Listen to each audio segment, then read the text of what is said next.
Did you know that there are such a thing as zero-day threats? Do you know what zero-day threats are? Do you know how to protect yourself against zero-day threats?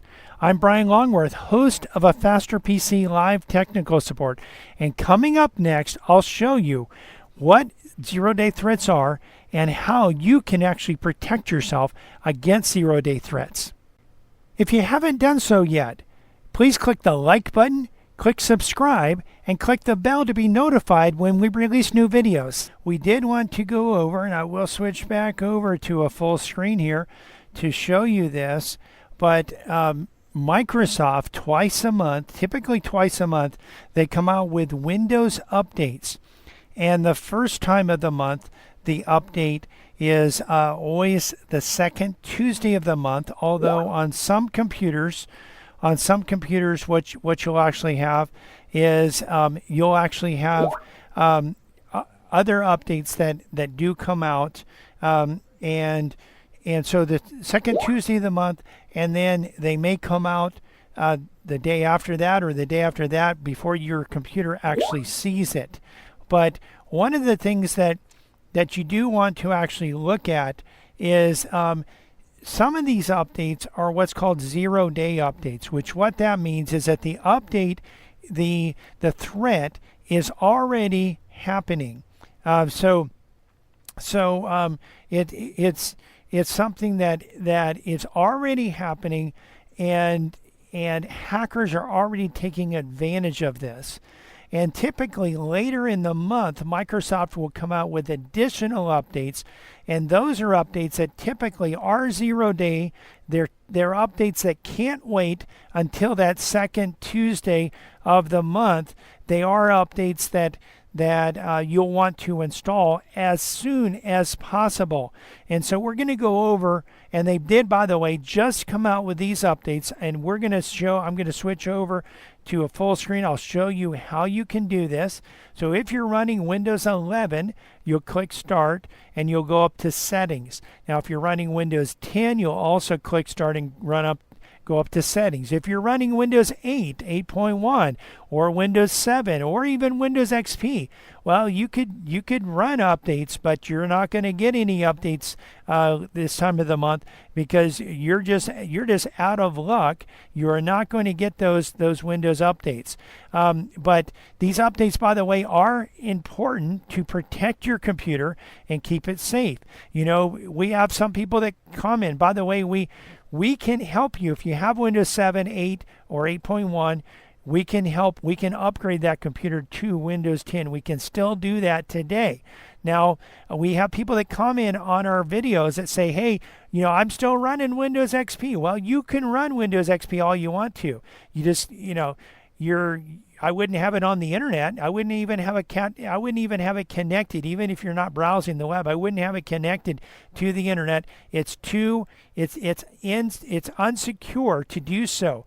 Also, if you're browsing the web with a Windows XP computer, there's going to be most of the websites you can't actually go to because the websites have been updated. They've been updated for the current browser, and there's no browser that is updated for Windows XP in several years, multiple years.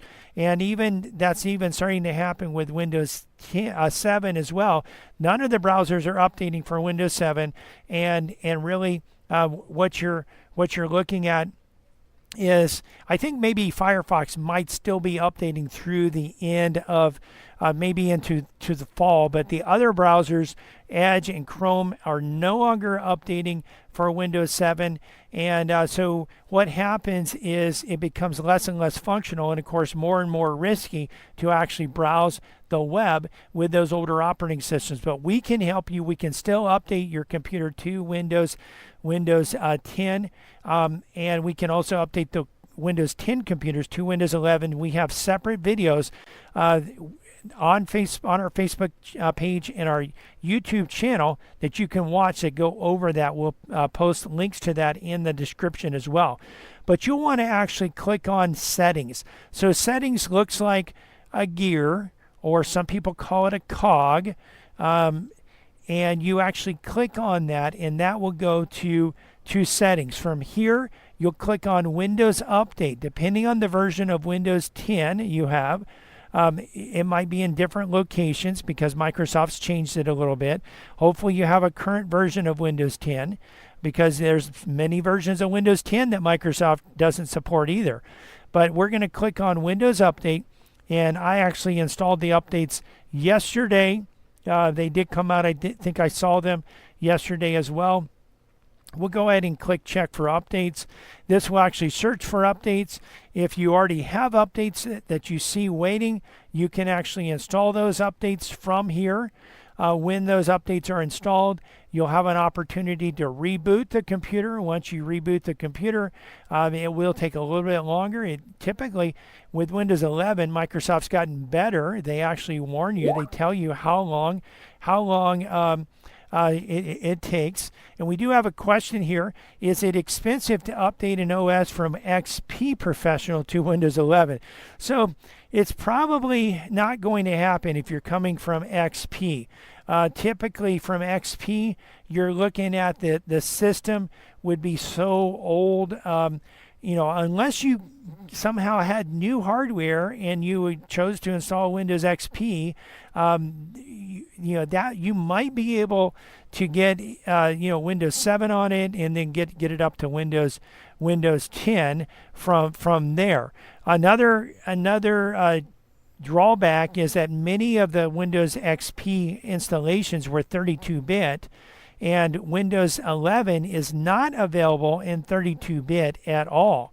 So if you have a 32-bit version of Windows 10, we did run into that with one client that had a 32-bit version of Windows 10, and that actually what actually happened with the 32-bit version of Windows 10 is that they couldn't go to Windows 11 without just doing a clean install. So we could do that, but that's another shortcoming. It wouldn't really be an upgrade. It would be a clean install, and really, chances are the hardware would not support it.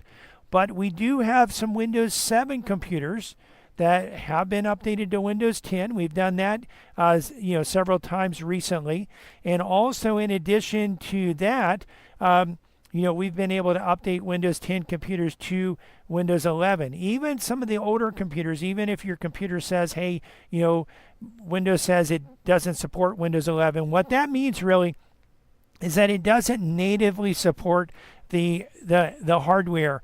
You're not going to have all of the security features of Windows 11, but still you'll have the availability to update. You can stay with Windows 10, by the way. If you have Windows 10, you can stay with Windows 10. Microsoft's still supporting it. They're going to continue to support it through the fall of next year. But in either September or October of 2025, they're going to end support of Windows 10. And at that point, or sometime before that point, you will want to update to Windows 11. And we can help you with that. We can help you with all of that. But you're probably not going from Windows 10 to Windows XP to Windows 11. It's probably not going to happen. But if it is possible, we can do it. But you do want to actually get these updates installed on a regular basis so that your system is protected. And the screen might look a little bit different if you're running Windows 10. The settings will be right above the start button, and that start button will be on the left hand side. By the way, if you like your start button on the left hand side and you want to go to Windows 11, you can make it on the left hand side. You can make Windows 11 navigate very similar to Windows 10 even if you like. So that's an option that you can actually go over.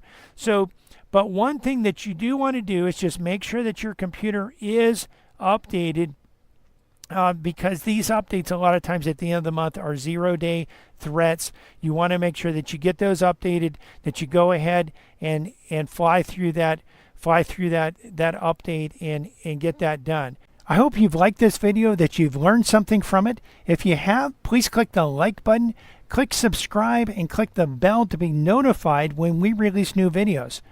And remember, when you have cybersecurity problems, you need a faster PC.